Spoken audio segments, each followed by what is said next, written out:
Bismillah, Assalamualaikum warahmatullahi wabarakatuh. Waalaikumsalam warahmatullahi wabarakatuh. Halo sahabat Al-Qalam semuanya, kembali lagi dalam acara kita, acara podcast Binsai, Bincang Santai. Bersama saya Muhammad Gofar Burhan Sidik, mahasiswa semester 2. Di sini saya ditemani teman saya, yaitu Deko Bagus Hayandoko. Panggil saja Deko. Saya juga mahasiswa psikologi UMS semester 4. Nah, di sini kita kedatangan narasumber sekaligus dosen dari Fakultas Psikologi, yaitu Pak Fajar. Selamat siang, Pak. Selamat siang semua. Bagaimana kabarnya hari ini, Pak? Alhamdulillah, luar biasa. Allahu Akbar. Nah, Bapak Fajar ini selaku dosen psikologi UMS juga mengajar beberapa mata kuliah ya teman-teman, yang tentunya salah satu mata kuliah yang berkaitan dengan tema kita kali ini yaitu mata kuliah tentang biopsi. Seperti itu ya, Pak? Ya, betul. Baik, pada podcast kali ini kita mengangkat salah satu tema yang cukup viral di sosial media, yaitu kenapa sih kita bisa kecanduan film porno? Seperti itu, Pak. Mungkin sedikit ini ya latar belakang juga ya, karena percepatan informasi ini berjalan dengan sangat cepat dan sangat luas. Mungkin dengan sosial media juga yang bertebaran di mana-mana, kita mengakses informasi itu sangat cepat ya, Pak. Kita ketik di Google apapun juga langsung muncul, di AI juga langsung muncul. Nah, itu menjadikan kita juga bisa kecanduan film pornonya juga bermacam-macam seperti itu juga, Pak. Karena juga akses untuk masuk ke dalam website film porno itu juga sekarang sangatlah mudah karena dengan handphone itu. Mungkin seperti itu ya, Pak. Nah, sebelum kita masuk lebih dalam nih, Pak, menurut Pak Fajar sendiri, kenapa sih kita kok bisa kecanduan film porno? Seperti itu. Ya sebelumnya terima kasih ya Mas Gofar, ya Mas Deko sudah mengundang saya dalam acara Binsai ya. Binsai ada artinya nggak Binsai? Bincang santai. Iya, itu santai. Itu kepanjangan ya, maksudnya ada arti nggak? Dari bahasa apa gitu barangkali? Sebenarnya nggak ada arti dari bahasa mana, tapi yang penting di sini berbincang-bincang secara santai. Oke, iya. Iya, terima kasih atas undangannya. Jadi ini temanya sebetulnya cukup berat ya, karena saya harus mereview lagi materi-materi tentang biopsikologi gitu. Dan disclaimer juga ya sebelum kita berbicara lebih jauh tentang topik yang akan kita bahas hari ini. Ya saya hanya mengajar biopsikologi ya, tidak ada latar belakang dari medis atau kedokteran ya, sehingga barangkali nanti jika ada silap terkait hal-hal yang berhubungan dengan anatomi, dengan otak gitu misalnya, ya mohon dimaafkan gitu ya, karena pengetahuan saya juga walaupun mengajar biopsikologi masih sangat-sangat terbatas gitu. Ya, terkait tadi pertanyaannya mengapa seorang bisa kecanduan pornografi, ya sebetulnya secara alamiah kita itu kan memang manusia itu cenderung selalu ingin mencari kenikmatan ya, mencari kenyamanan ya, mencari kesenangan. Makanya kita itu suka makan ya, suka tidur, karena hal-hal tersebutlah hal-hal yang membuat kita nikmat ya, membuat kita nyaman.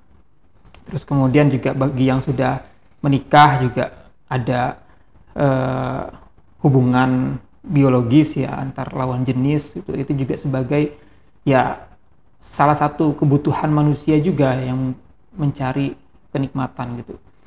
Dan sebetulnya pada dasarnya ketika kita mendapatkan satu stimulus gitu ya, apalagi kalau misalnya itu yang tidak sesuai dengan apa yang kita yakini, secara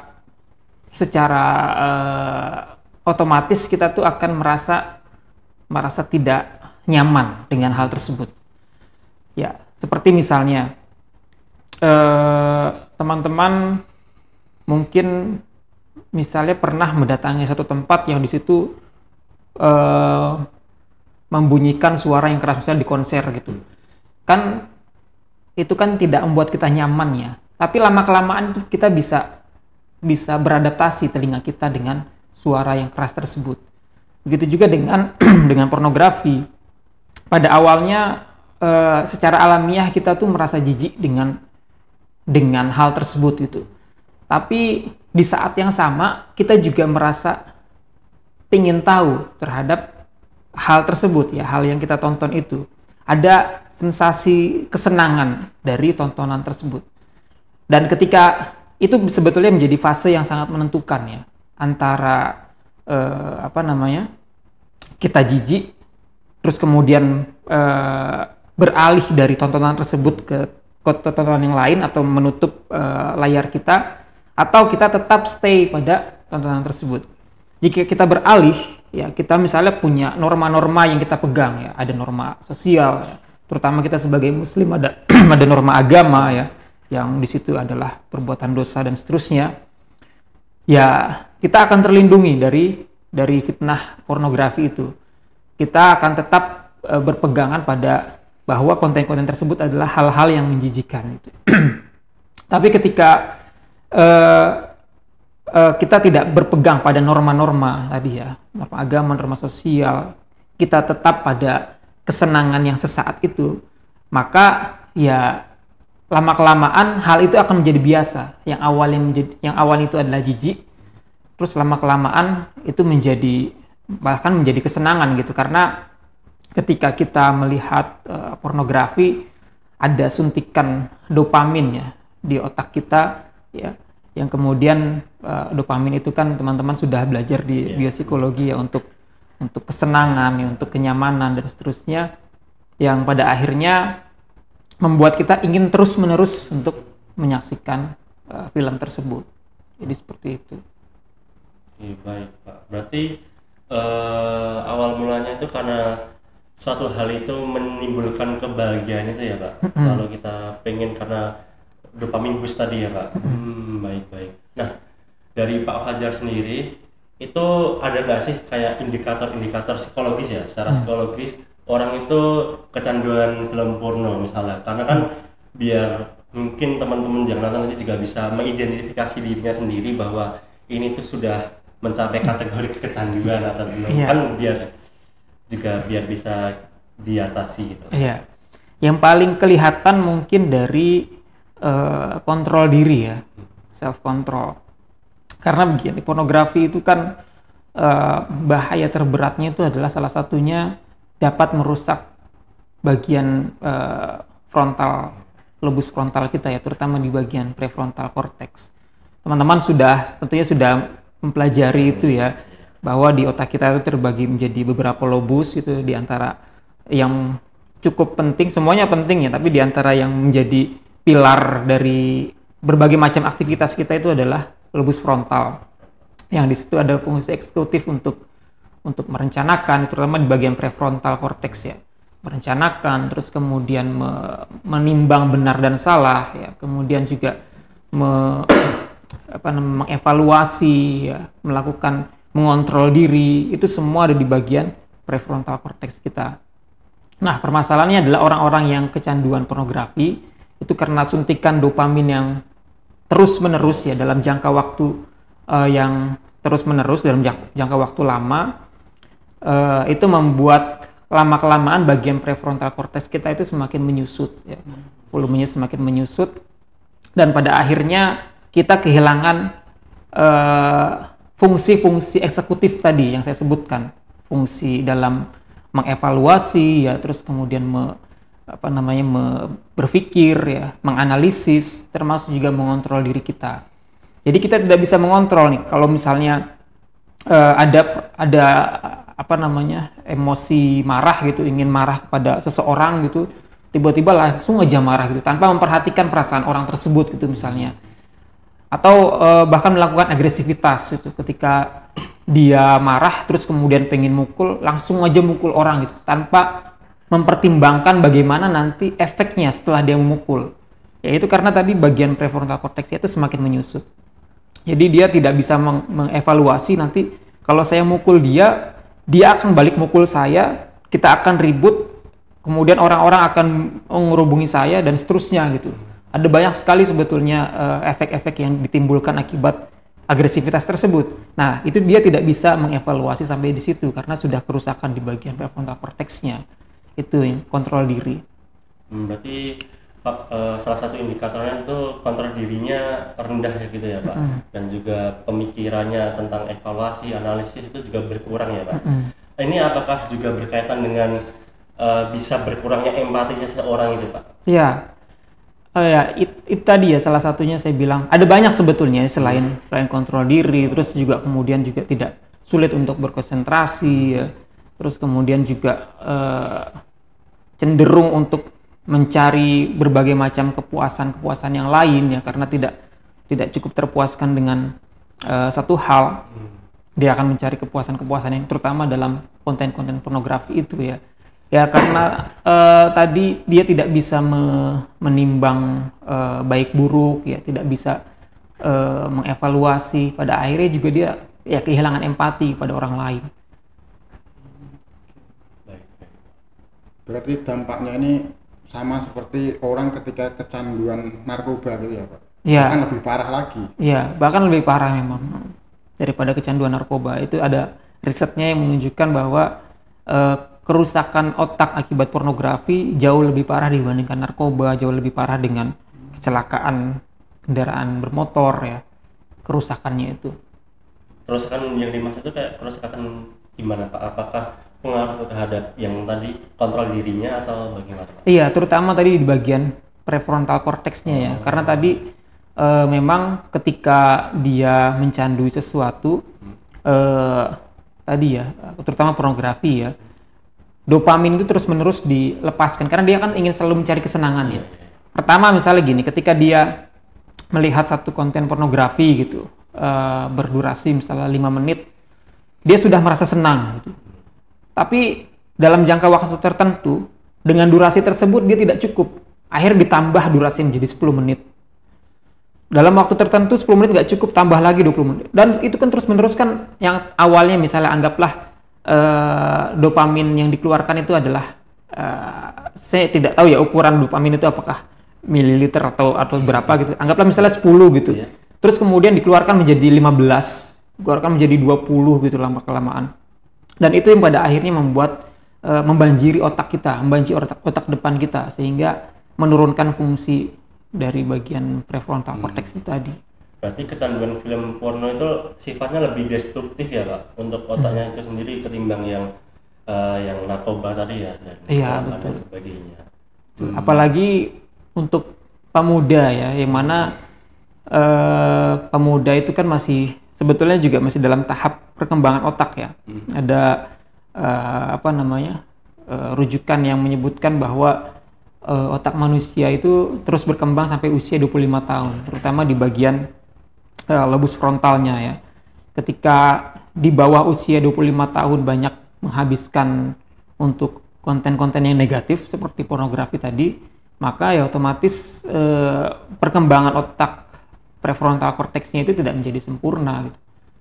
Ada banyak hal-hal yang nanti akan menjadi berkurang ya dalam hal analisis, evaluasi dan lainnya. Nah, untuk misalnya nih Pak, kecanduan film porno ini apakah sama ya Pak? Sama dengan halnya misalnya kecanduan game lah, kecanduan narkoba, kecanduan baca buku. Sebenarnya kecanduan di sini itu apakah kecanduannya itu sama dengan film porno atau gimana Pak? Ya, saya juga sebetulnya belum membaca ininya ya, belum membaca risetnya. Tapi saya kira akan berbeda dengan dengan kecanduan-kecanduan yang lain seperti tadi misalnya main game atau main hal-hal yang lain lah, kecuali hal-hal yang kalau tadi kan hal-hal yang negatif gitu ya. Mungkin ada orang yang kecanduan buku gitu ya, kecanduan baca buku. Itu kan sebetulnya ada banyak hal yang positif ya, seperti misalnya aktivasi dalam memori ya, kemudian juga selain sistem reward ya. Kalau tadi kan yang pornografi itu lebih banyak aktivasi dari sistem rewardnya. Jadi ketika itu yang terus menerus diaktifkan ya, di apa namanya, distimulasi gitu, ya otomatis ya bagian itu aja nanti yang menjadi semakin semakin apa namanya, semakin sensitif gitu dibandingkan dengan bagian-bagian yang lain gitu. Ingin terus-menerus diberikan stimulasi-stimulasi yang lain. Ya, saya kira jadi mungkin agak berbeda dibandingkan dengan kecanduan-kecanduan yang lain. Nah, kalau di Islam sendiri kira-kira ada nggak Pak kayak hal-hal yang membahas terkait hal-hal tersebut gitu? Maksudnya menurut dari pandangan Islam sendiri gitu. Ya, pastinya ya, agama kita ini kan, kita meyakini agama kita sebagai agama yang sempurna, mengatur berbagai macam sendi kehidupan ya. Dari hal yang paling sensitif gitu sampai hal-hal yang privat gitu, misalnya semuanya diatur. Begitu juga dengan perkara ini apalagi perkara yang sangat penting ya. Kita diajarkan wala taqrabuz zina ya. Jangan mendekati zina. Mendekat aja nggak boleh gitu, apalagi kemudian melangkah gitu untuk melakukan perzinahan. Kan menonton pornografi juga adalah bentuk zina ya, zina mata. Kemudian kita juga diminta untuk menjaga pandangan ya. Dalam Al-Qur'an juga disebutkan bahwa kullil mu'minina yagudduna absorihim ya, kalau nggak salah itu di surat An-Nur. Jadi katakan kepada para mukminin untuk menjaga pandangan mereka gitu. Begitu juga di ayat setelahnya, katakan kepada para mukminat ya, orang-orang muslimah untuk menjaga pandangannya. Jadi baik laki-laki maupun perempuan itu diminta untuk menjaga pandangan. Ya, artinya betul-betul diperhatikan ya segala macam bentuk perilaku kita. Mungkin saya penasaran ya Pak tentang apakah kecanduan film porno ini itu bisa berasal dari faktor genetik Pak? Nah, kecanduannya itu apakah bisa berasal dari faktor genetik atau gimana Pak? Saya belum pernah membaca ini ya, belum pernah membaca risetnya. Tapi saya kira itu kan bentuk manifestasi perilaku ya, dimana perilaku itu kan dibentuk dari individu itu masing-masing ya. Artinya perilaku itu kan sebagai respon kita terhadap sesuatu gitu. Kalau tadi misalnya pornografi disebabkan karena kebiasaan kita ya menonton hal-hal yang sebelumnya kita jijik, ya itu kan sebetulnya akibat dari perilaku kita yang terbiasa untuk menonton hal tersebut. Jadi ya mungkin tidak ada kaitannya dengan genetik gitu. Apalagi kalau misalnya seolah-olah itu jadinya jadi ada judgement gitu bagi orang tua yang sudah kecanduan pornografi, nanti anaknya juga akan kecanduan pornografi. Tapi Allah alam ya, saya belum pernah membaca belum membaca jurnalnya. Tapi kira-kira kenapa ya Pak orang yang sudah kecanduan film porno itu ketika dikasih stimulus yang porno yang rendahan aja, maksudnya yang biasa, misalnya yang biasa aja itu udah nggak mempan lagi, malah lebih pengen cari sensasi yang lain, misalnya ke sensasi-sensasi yang memang menyimpang sampai LGBT dan lain sebagainya, sampai yang sedang booming sekarang itu fantasi sedarah. Nah, itu kenapa ya Pak? Iya, ya memang karena kalau dalam istilah kita psikologi itu ada desensitisasi. Mungkin teman-teman pernah ini enggak? Gopar sama Deko pernah dengar enggak desensitisasi? Belum pernah sih Pak. Belum pernah ya. Desensitisasi itu jadi ada kecenderungan untuk semakin kebal terhadap stimulus gitu. Jadi misalnya dalam ketika ada seorang yang fobia terhadap ular. Fobia terhadap ular, ketika misalnya jangankan melihat ular gitu, mendengar ular aja gitu, disebutkan ular, dia mungkin ketakutan gitu. Nah, salah satu caranya untuk menterapi orang dengan fobia ular ini bisa dengan desensitisasi. Jadi dilakukan secara perlahan-lahan. Mulai dari misalnya disebutkan kata ular di depan dia. kalau misalnya dia sudah cukup terbiasa dengan kata ular, sudah tidak lagi ketakutan, meningkat diberikan gambar gitu. Ini ada gambar ular gitu. Pertama mungkin dia agak takut gitu dari agak jauh, misalnya jarak 1 meter dia nggak mau mendekat, tapi lama-kelamaan dikasih itu pelan-pelan dikasih, lama-lama menjadi terbiasa dengan gambar ular. Terus lama-kelamaan ditingkatkan lagi menjadi misalnya ularnya tapi dari jarak yang jauh gitu. Jadi ada stage gitu ya, ada tahapan-tahapan yang awalnya cuma suara, terus kemudian gambar sampai dengan wujud aslinya. Nah begitu juga dengan pornografi. Jadi otak kita tuh mengalami desensitisasi ketika mendapati satu stimulus tertentu ya dari gambar porno itu lama-kelamaan kita tuh menjadi terbiasa dengan gambar tersebut gitu, sehingga muncul keinginan-keinginan yang lain gitu yang lebih dari gambar tersebut. Tidak perlu ini ya, tidak perlu jauh-jauh gitu. Misalnya ada orang yang mungkin juga ketika sudah terbiasa untuk menjaga pandangan ya. Kita misalnya ada kisah Imam Syafi'i, yang mungkin teman-teman pernah mendengar kisahnya, yang beliau itu kan sangat menjaga pandangannya ya. Terus kemudian ketika melihat betis perempuan, hilang hafalan dari Imam Syafi'i gitu, karena betul-betul menjaga pandangannya gitu, dan tidak terbiasa dengan itu, dan itu dilakukan secara tidak sengaja ya. Nah orang-orang yang justru menonton film tersebut dengan secara sengaja ya, terus kemudian secara terus-menerus dilakukan ya akan terbiasa dengan itu dan akan terus-menerus mencari fantasi yang lain. Makanya ada banyak perilaku menyimpang seperti tadi yang disebutkan ya, ada LGBT, ada fantasi sedarah, dan mungkin juga penyimpangan yang lain.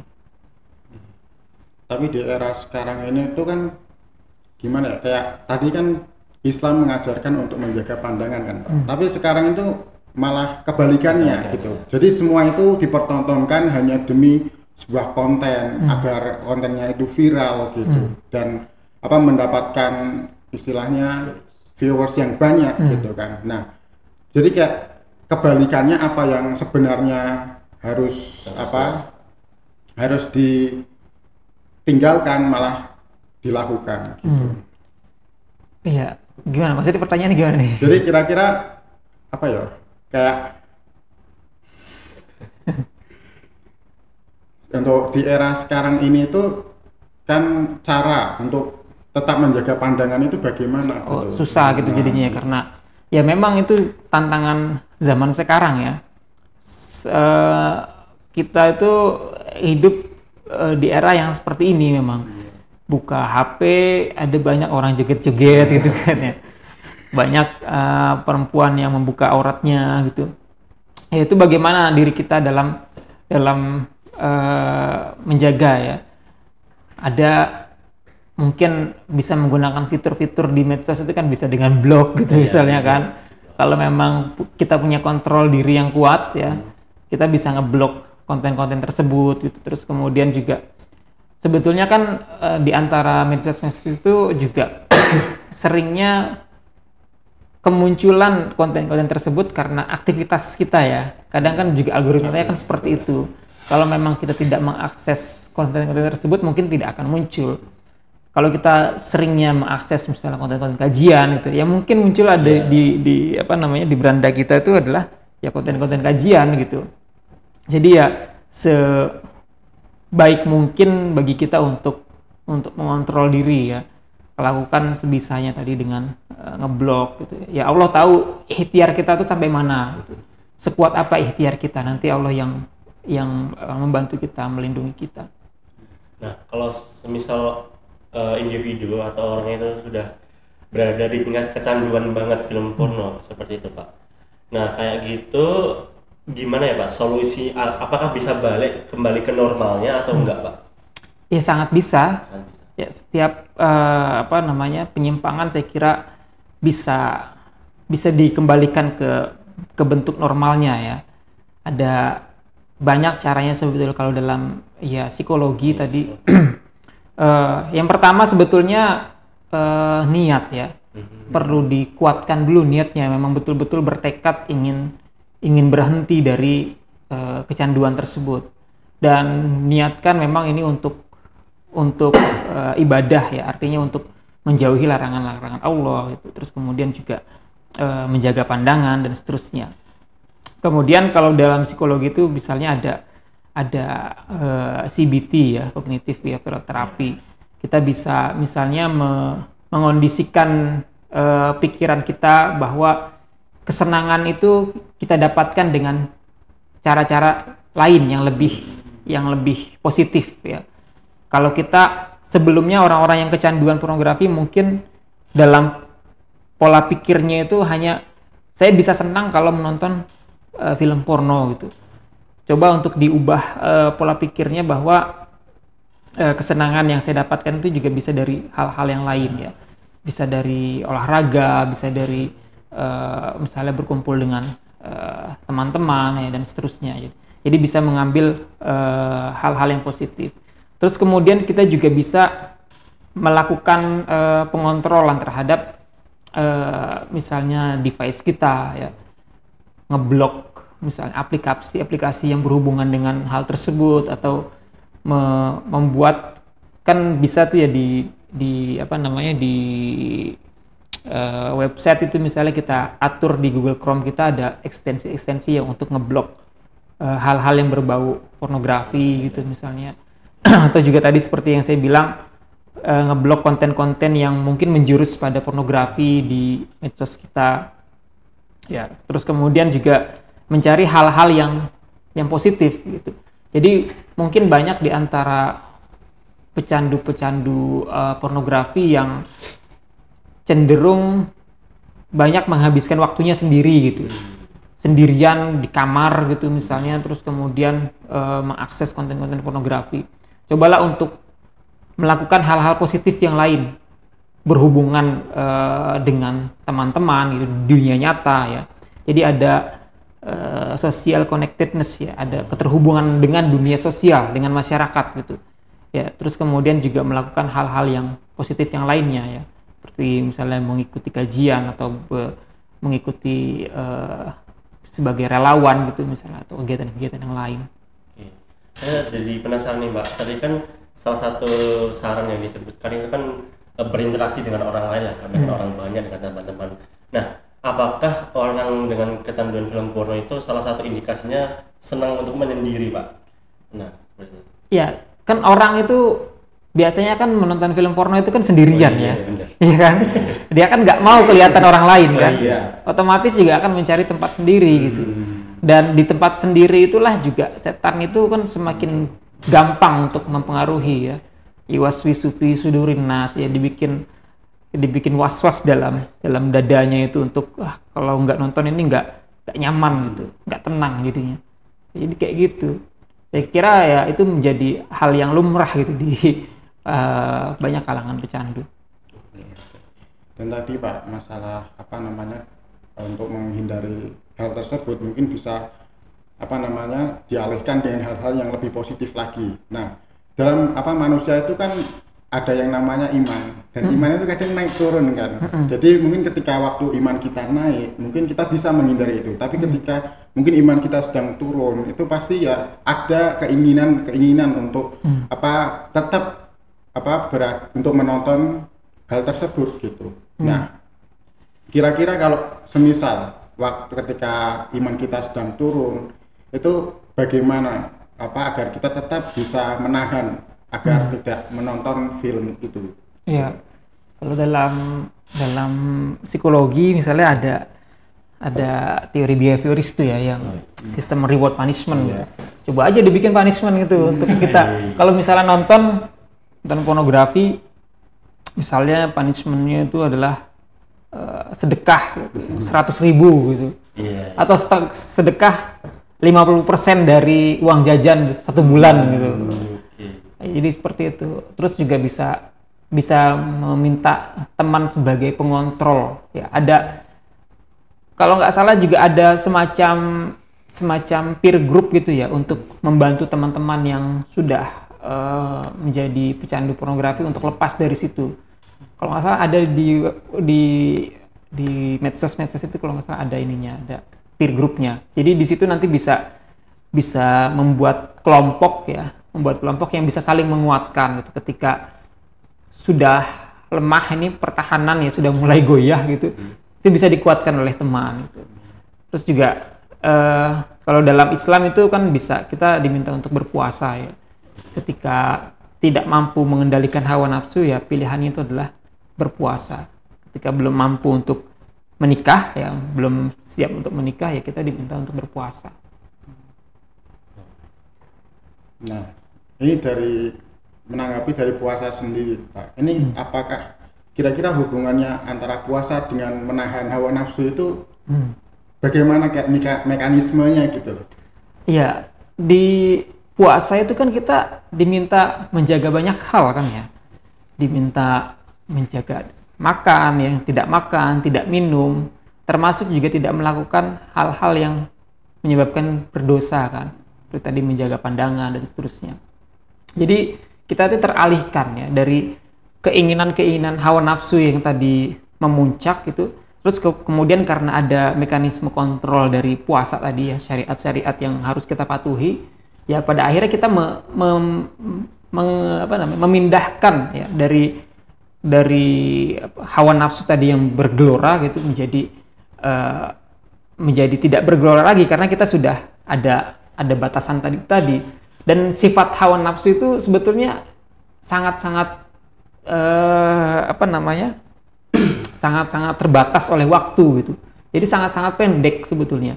Seperti kalian nih misalnya, saya misalnya memberikan kalian es krim gitu, satu es krim kalian makan mungkin dalam waktu berapa menit itu terasa enak ya, makan satu es krim itu. Terus kemudian saya berikan lagi sampai banyak es krim gitu. Lama-kelamaan juga kalian akan bosan gitu, akan hilang hawa nafsunya gitu untuk memakan es krim.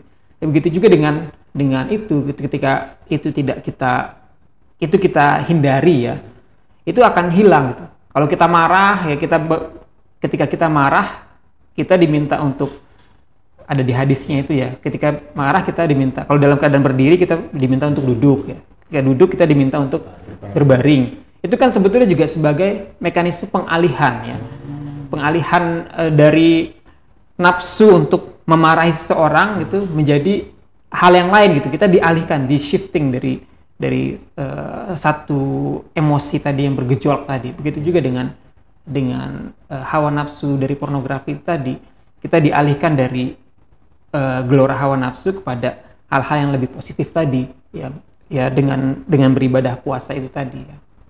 Oke, Mbak. Mungkin aku bakal sedikit kembali ke yang topik yang tentang penyebab kecanduan film porno tadi. Kan tadi juga ya udah disebutkan Bapak bahwa kecanduan film porno itu salah satunya kan ingin mencari dopamin gitu ya Pak. Ingin mencari kebahagiaan gitu ya. Berarti di situ tuh yang bermain adalah perannya tentang pemikiran atau mindsetnya dia, bahwa ketika aku melakukan suatu hal ini aku akan bahagia, seperti itu Pak. Ya karena berarti itu bisa dialihkan gitu Pak. Tapi bagaimana cara mengalihkan pemikirannya itu Pak? Karena kan kalau udah kecanduan, pemikirannya itu kalau aku cuma bisa bahagia kalau cuma nonton film porno. Nah, kalau udah di tahap kayak gitu, pemikirannya cuma bisa bahagia karena nonton film porno, itu apakah ada terapi tertentu atau bagaimana Pak? Iya, itu tadi ya, salah satunya itu terapi kognitif ya. Ada istilahnya dari siapa itu namanya, yang ABCD. ABC. Antecedent, beliefs, consequence ya. Antecedentnya apa? Peristiwanya adalah menonton film porno misalnya. Beliefnya adalah keyakinan ketika nonton porno itu akan mendapatkan kesenangan. Konsekuensinya apa? Konsekuensinya nanti akan merasa senang gitu misalnya ketika nonton film porno.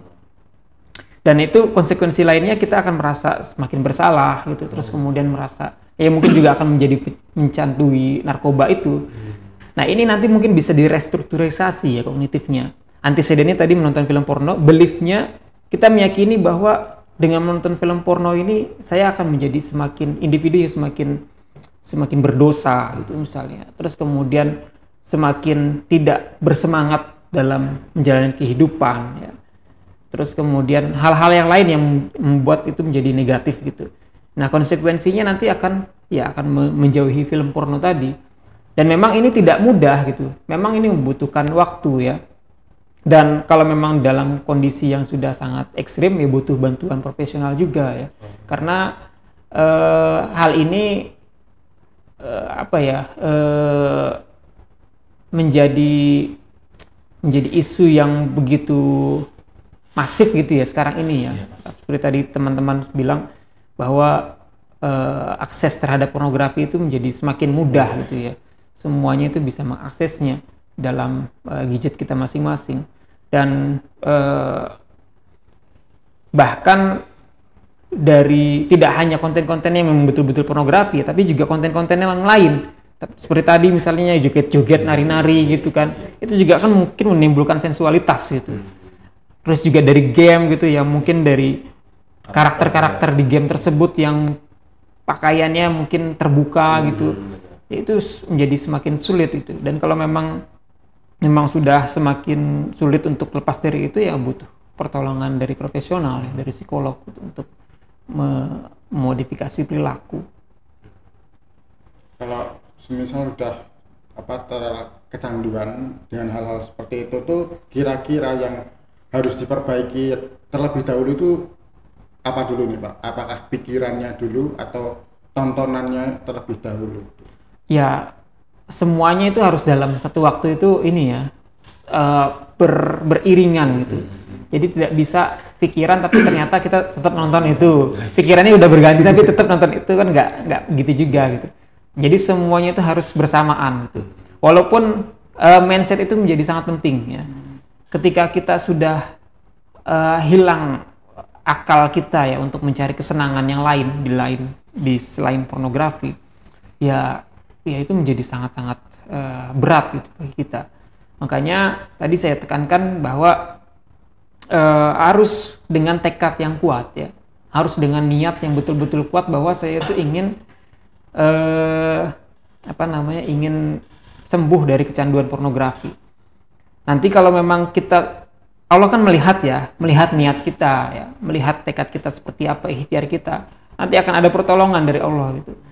Misalnya ketika ingin mengakses, tiba-tiba kepikiran pengen mengakses, ternyata misalnya datanya habis gitu, pakai datanya habis gitu, atau sinyalnya menjadi lemah gitu, tidak bisa mengaksesnya. Itu kan sebetulnya sebagai salah satu tanda dari Allah bahwa ini nih kamu tuh harus menjauhi ini gitu.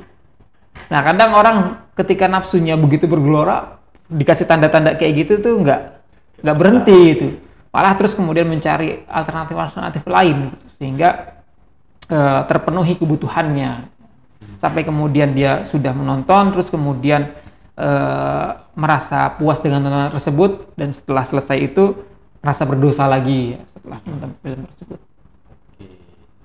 Dari Pak Fajar sendiri nih udah menjawab beberapa soal tentang kecanduan film porno ini, ada nggak sih atau pesan-pesan untuk penonton kita untuk agar tidak kecanduan film porno ini Pak? Terutama di generasi generasi Z gitu Pak.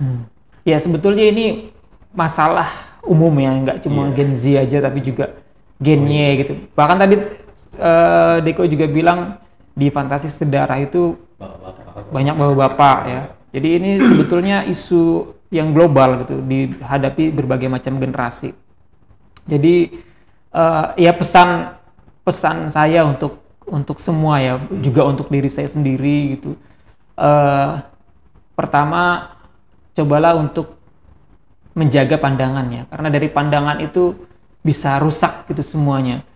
Yang berawal dari pandangan tadi misalnya saya sampaikan ada dari Imam Asy-Syafi'i, dari pandangannya yang tidak sengaja melihat betis perempuan aja bisa hilang hafalan-hafalannya gitu. Apalagi kita yang kemudian secara sengaja menonton film-film yang negatif gitu, akan seperti apa daya rusaknya. Ya, jadi upayakan untuk serius dalam menjaga pandangan kita. Terus kemudian juga upayakan untuk mencari hal-hal yang positif ya. Jadi setan itu ketika kita kita tidak sibuk dengan perkara-perkara yang baik, setan itu akan menyibukkan kita dengan perkara-perkara yang buruk ya.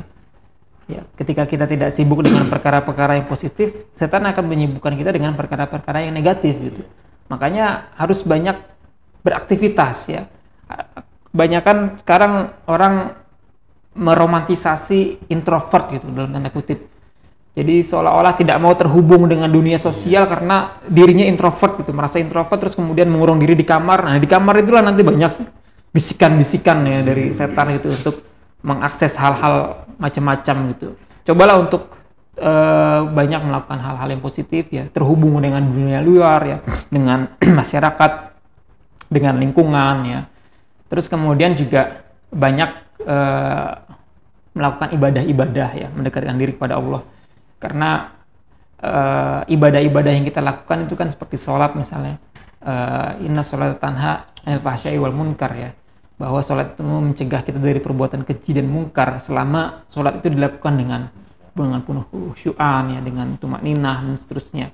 Ya kalau kita memang betul-betul melaksanakan ibadah kita, insya Allah nanti kita akan terhindar dari berbagai macam pengaruh-pengaruh buruk dari internet. Ya baik teman-teman Al-Kalam semuanya, mungkin tadi podcast Binsai kita yang mengangkat tema kenapa kita bisa kecanduan film porno yang disampaikan oleh narasumber kita Pak Fajar yang sekaligus dosen dari Fakultas Psikologi. Semoga tadi yang disampaikan oleh Pak Fajar dapat menambah insight dan wawasan kita, mengedukasi kita terkait bahaya kecanduan film porno.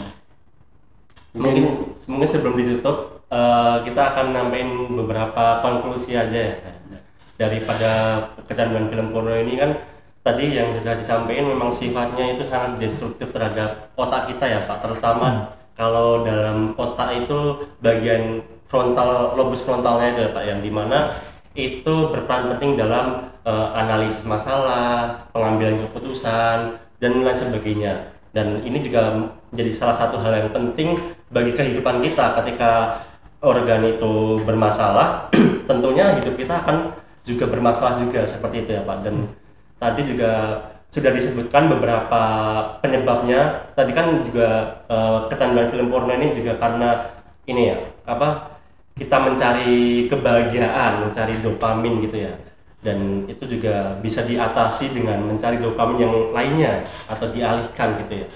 Dan tadi juga udah dibilang bahwa ada beberapa sarannya ya atau solusinya ya, terutama kalau semisal kita adalah seorang yang introvert, kita berinteraksi kepada orang lain, teman-teman kita, yang dimana itu juga bisa mengalihkan perhatian kita, mengalihkan otak kita.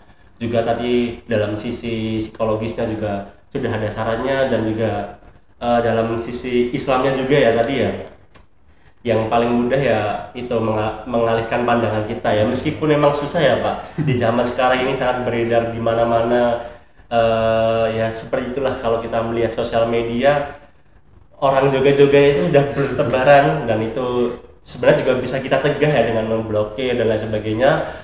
Semua itu yang disebutkan tadi sarannya semoga bisa bermanfaat untuk kita semua, bisa kita terapkan di kehidupan sehari-hari ya.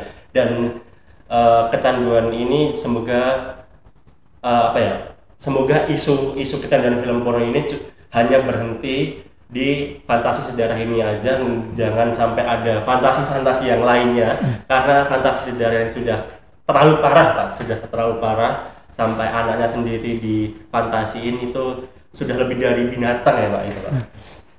Dan kabar baiknya itu admin-admin dari grup fantasi sejarah itu juga udah dipenjarakan. Mungkin masih banyak admin yang lainnya belum dipenjarakan, tapi beberapa sudah ada, itu kabar baiknya. Dan semoga tidak muncul grup-grup yang lainnya. Meskipun ini juga bisa menjadi permulaan untuk muncul-muncul grup-grup yang lainnya gitu ya Pak. Tapi semoga berakhir di sini. Mungkin podcast kali ini itu aja ya dari kami. Semoga semua dari podcast ini bisa bermanfaat untuk kita semua. Kami dari KSPIA Kolam dari program Bincang Santai mengucapkan terima kasih untuk yang sudah menonton. Wassalamualaikum warahmatullahi wabarakatuh. Salam.